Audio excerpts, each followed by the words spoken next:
ಬೆಂಗಳೂರಿನಲ್ಲಿ LPG ಗ್ಯಾಸ್ಗಾಗಿ auto ಚಾಲಕರು ಪರದಾಡ್ತಾ ಇದ್ದಾರೆ. ಕಾಟನ್ಪೇಟೆ ಆಟೋ ಗ್ಯಾಸ್ ಬಂಕ್ನ ಮುಂದೆ ಚಾಲಕರು ಕ್ಯೂ ನಿಂತಿದ್ದಾರೆ. 2-3 ಗಂಟೆಗಳಿಂದ ಆಟೋ ಚಾಲಕರು ಕ್ಯೂ ನಿಂತಿದ್ದಾರೆ. ಆಟೋಗಳ ಸಾಲು ದೊಡ್ಡದಾಗ್ತಾನೆ ಇದೆ.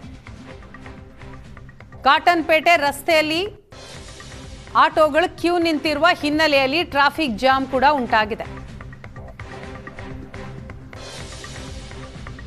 ಆಟೋ ಗ್ಯಾಸ್ ಸ್ಟೇಷನ್ನ ಮುಂದೆ ಆಟೋಗಳು ಒಂದು ಕಡೆ ಕ್ಯೂ ನಿಂತರೆ ಟ್ರಾಫಿಕ್ ನೋಡಿ ಹೇಗಿದೆ ಅಂತ.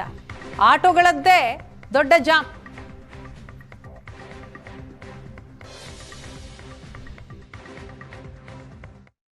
ಎಲ್ಲಗಳು ಸಿಗ್ತಾ ಇಲ್ಲ, ತುಂಬಾ ಕಷ್ಟದ ಪಡ್ತಾ ಇದ್ದೀವಿ.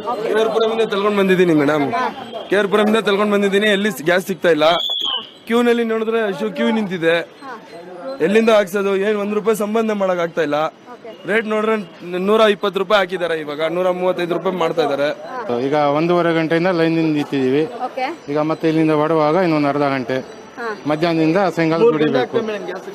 ಮತ್ತೆ ದುಡಿಯೋ ದುಡ್ಡಿಯಲ್ಲಿ ಮತ್ತೆ ಇದು ಗ್ಯಾಸಿಗೆ ಹಾಕ್ಬೇಕು ನಾವು. ಇಲ್ಲಿ ಬಂದು ₹90 ಐತೆ ಗ್ಯಾಸು. ಎಲ್ಲ ತುಂಬಾ ಒಳ್ಳೆ ಬಂಕ್ ಅವರು. ನಾವು ಬೇರೆ ಕಡೆ ನೆಕ್ಸ್ಟ್ ಟೈಮ್ ಅಲ್ಲಿ ಹೋಗ್ತಾ ಇದ್ದಿದ್ದು, ಸ್ಯಾಟಲೈಟ್ ಅಲ್ಲಿ ಇವಾಗ ಅಲ್ಲೆಲ್ಲ ಹೋಗಲ್ಲ. ಯಾಕಂದ್ರೆ ಇವರು ನಮಗೆ ಸಹಾಯ ಮಾಡಿದ್ರು. ಯಾಕಂದ್ರೆ ಬಂಕ್ನಲ್ಲಿ ನೋಡಿ 400 ಗಾಡಿ ನಿಂತ್ಕೊಂಡಿದೆ. ಎಲ್ಲರಿಗೆ 20 ಗಾಡಿ ಅಂತ ಫುಲ್ ಮಾಡ್ತಾ ಇದ್ದಾರೆ. ತುಂಬಾ ಒಳ್ಳೆ ಬಂಕ್ ಇದು. ನೆಕ್ಸ್ಟ್ ಟೈಮ್ ನಾವು ಇಲ್ಲೇ ಹಾಕೋದು. ನಮಗೆ ಗೌರ್ಮೆಂಟ್ ಇಂದ ಏನ್ ಸಹಾಯ ಅಂದ್ರೆ ನಮಗೆ ಗ್ಯಾಸ್ ಇಲ್ಲಿ ಬಂದ್ಬಿಟ್ರೆ ಎಲ್ಲರಿಗೂ ಒಳ್ಳೆ ಆಗತ್ತೆ. ತಳ್ಕೊಂಡು ವಯಸ್ಸಾಗಿರೋರು ಎಲ್ಲರೂ ಬರ್ತಾ ಇದ್ದಾರೆ. ಸ್ವಲ್ಪ